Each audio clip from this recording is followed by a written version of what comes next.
Hey there, Grumpy Old Fart here. Due to YouTube's changing quote-unquote community standards, I created a channel called Grumpy Old Fart over on Rumble, a free speech alternative to YouTube. You can see all of my stuff over there, including my political and social commentary, as well as my current events videos. The links to my YouTube and Rumble channels, as well as links to let you order my books, are in the description of this video.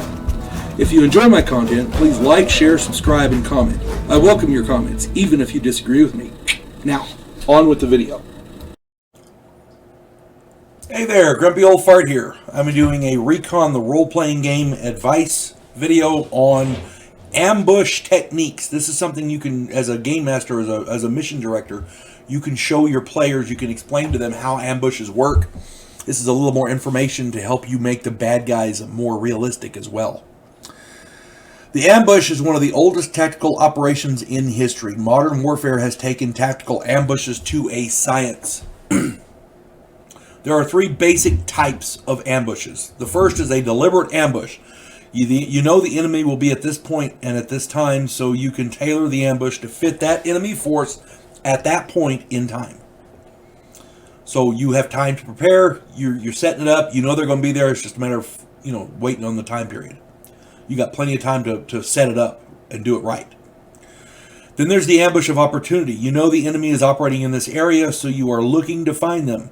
Once you do, you can set up a proper ambush.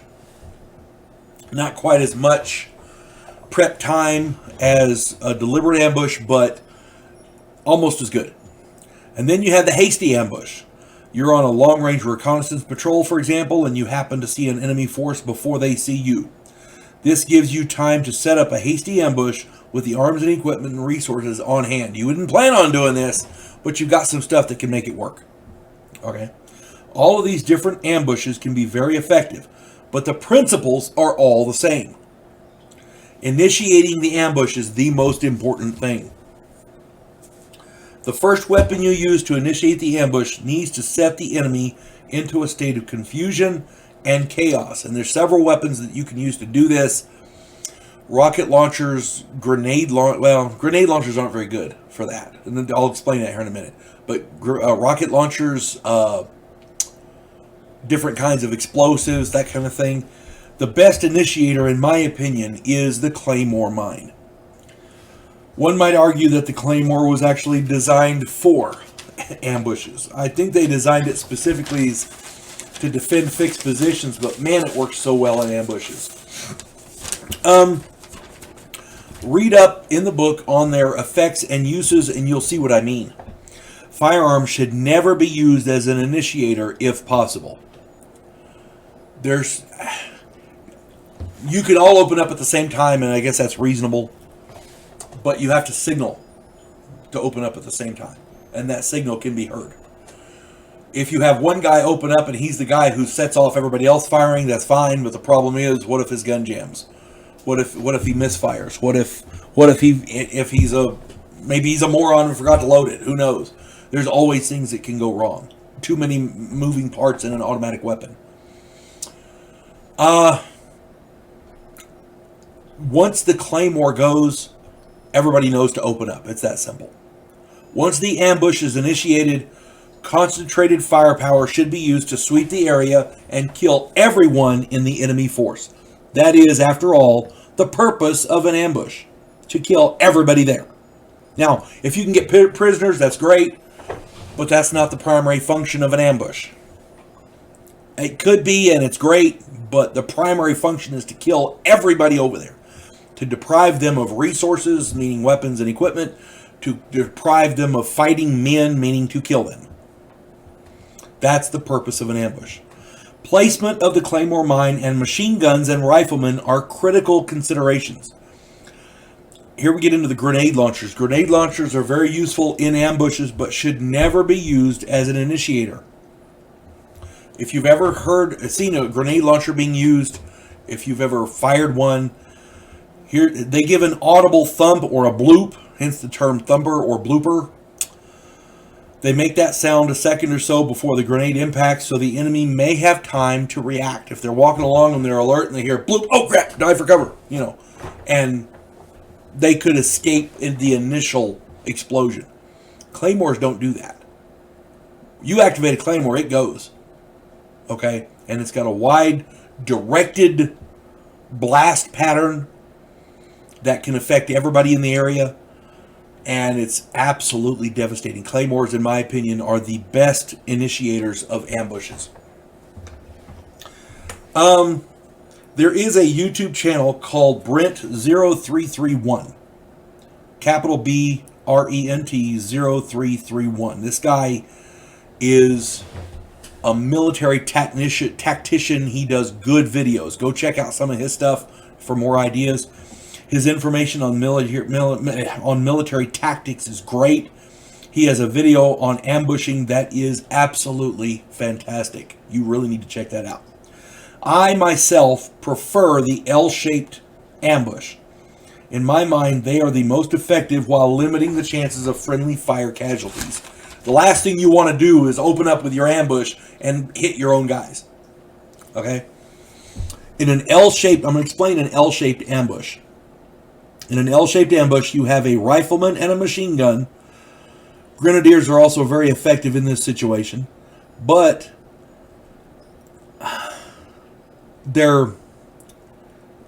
I'll explain what I use them for, and we'll go with that. You set up your Claymore at the end of a long stretch of trail, probably around 3/4 of the way through that long stretch. And it's got to be fairly straight. Doesn't have to be perfect, but fairly straight. You set up your Claymore there. You set up your machine gun, and you set up the Claymore so that the blast pattern goes back down the trail. Behind the Claymore, across the trail, you set up your machine gunner, your man with the automatic weapon, the belt-fed preferably, but, you know, in this, it's probably going to be an M60, and a rifleman, a guy with an M16. These have to be well outside the Claymore's blast radius. The back blast of the Claymore is pretty effective as well, so stay out of that range. This rifleman should be the trigger man for the Claymore. That's important. The machine gun should be ready to deliver enfilade fire straight down the trail to decimate the entire enemy force. If you don't know what enfilade fire is, people are walking toward your machine gun in a straight line, and you shoot down the row. That is absolutely devastating. These bullets, the M60 bullets will rip through people and go straight down the line. One bullet could conceivably hit dozens of people, theoretically. It probably won't, because people are going to be diving all different directions. But the idea there is, once you open up, you're going to decimate that whole group. So you've got the long straight trail, about 3/4 of the way up, you've got your Claymore. Behind the Claymore, and the Claymore is aimed back down the trail. Behind the Claymore, you set up your machine gun outside the back blast radius of the Claymore. That's important. You don't want to hit your own guys with a Claymore. You set up your machine gun and the rifleman. The rifleman is the guy who triggers the Claymore. Okay. Once he triggers the Claymore, he can open up with his rifle and protect the machine gunner's flanks. Okay. The rest of the team should be set up along one side of the trail, well off the trail, with plenty of hard cover. You do not want your guys to be hit by the Claymore. You want to be able to protect your guys from the machine gunner, stray shots, things like that. Now, he's going to be firing down the trail, so you want to be well off the trail, at least 20 or 30 yards. The idea there being you can pour fire into the trail from the flank. Your guys are down, they're out of sight, they're just sitting there waiting. The trigger man hits the Claymore. Once that goes, everybody jumps up and starts pouring fire into the enemy force from a flanking position. Now, once that happens, your grenade launcher, your grenadier, is going to be very useful, because think about it from the enemy standpoint.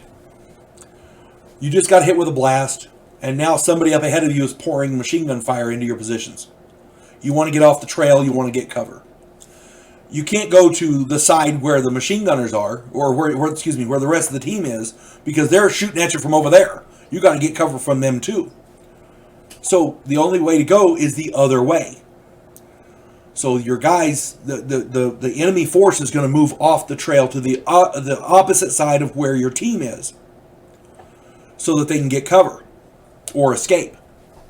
While they're moving that direction, your grenadier uses his grenade launcher to drop grenades onto their positions over there. You see what I'm saying? So you've got the trail. On one side, you've got your team. Ahead of them, you've got your machine gunner. The only open area for them to escape through is it will be a target-rich environment for your grenadier, because he can drop grenades over there all day long. You know, team members can throw grenades over there, and it's not going to be that big a deal. The idea being, you want to kill as many of the enemy as possible. A complete wipeout is what you're looking for here. Okay, if you go up to mop up the situation later, to police up the area, to look for intelligence and this and that, and one of the guys is still alive, great, you got a prisoner. But the idea is you want to eliminate as many of them as possible. That's the point of an ambush. Okay? The enemy force will be hit initially by the claymore. This will immediately be followed up by machine gun and rifle fire, enfilade fire straight down the trail. These bullets will probably hit more than one enemy combatant each. At the same time, the machine gun opens up. The rest of the team pours flanking fire into their position. This is a classic crossfire and provides little cover and little chance of escape. The grenadier, again, should target the opposite side of the trail, where the enemy will most likely try to escape or take cover. To me, this is the best kind of ambush, because you've got all your bases covered. Your men have free fields of fire. There's very little chance of friendly casualties from friendly fire. It's a turkey shoot. It's what it is. It's a turkey shoot. Do some research on ambushes and military tactics. Check out this guy, Brent0331, I think is his name. Yeah, Brent0331. He does a lot of good videos on a lot of different topics. There are many types of ambushes, and sometimes an L-shaped ambush might not be the best choice. Regardless, you never want to put team members opposite from each other so that stray shots can possibly hit friendly troops. That's one of the main things. Yeah, as much research as you can do into military operations, if you're going to run recon, you have to do that. You have to. This guy, Brent0331, he's got a lot of good videos that you can watch. They're pretty in-depth, and he explains them pretty well. So just, again, I hope this finds everybody well, and I hope y'all enjoy playing Recon. I'm loving doing these videos. And if you have more requests, please put them in there. I'm glad to answer. You folks have a good day now. God bless one and all. Clarissa Lowe, a historian from the future. Delmore Kane, a Civil War veteran turned outlaw. This oddball pairing faces a conspiracy of epic proportions spanning the centuries. If you like action and adventure westerns with a splash of science fiction and fantasy, check out my book series Drifters and their ongoing adventures.